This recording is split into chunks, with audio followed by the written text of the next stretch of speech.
You know they are bad for you.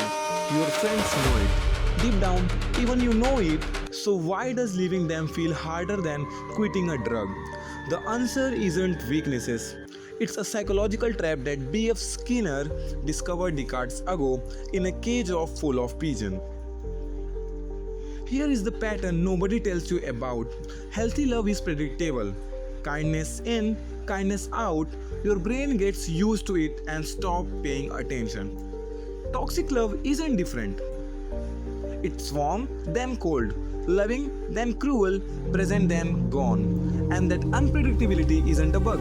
It's exactly what makes it addictive. In the 1950s, Skinner ran an experiment on a reward pattern. One group of pigeons got food pellet every single time they pressed a lever. The other group got a pellet at random, sometimes after one press, sometimes after 20.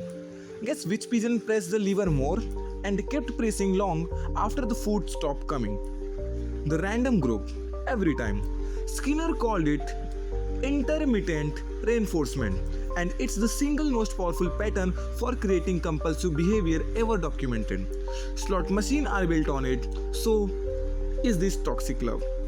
When someone gives you affection unpredictably, a little bit of warmth, just often enough to keep hope alive, your brain doesn't get bored. It gets obsessed. You start chasing the good moments the same way a gambler chases the next win. But Skinner only explains half of it. Freud gives us the other half, sometime he called repetition compulsion. His theory, we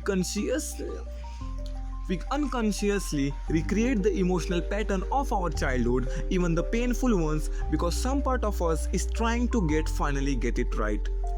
If love as a kid meant working hard for approval, working on eggshells, or never quite knowing where you stood, that becomes your blueprint.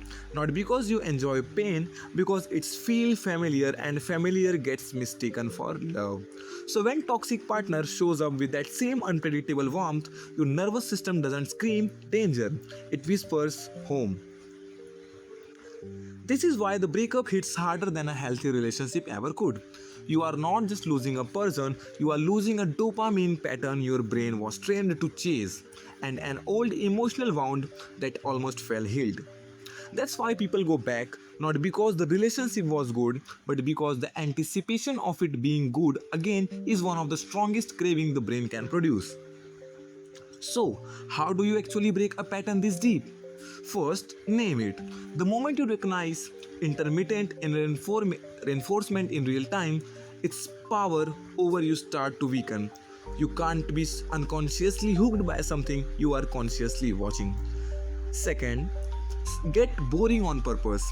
Deliberately seek our steady, predictable peoples even it feels flat at first. Your nervous system needs time to relearn that calm isn't the same as boring, it's just unfamiliar. And the last third one, grieve the pattern, not just the person. You are not only healing from them, you are healing from the years before them that taught you this was what love looked like. If this explained a relationship you lived through, you are not broken and you are not alone. This is one of the most well documented patterns in psychology history. Follow this channel. Every week I break down a real psychological science behind the relationship pattern nobody explains you. And if you want the next video to cover how to actually rewrite attachment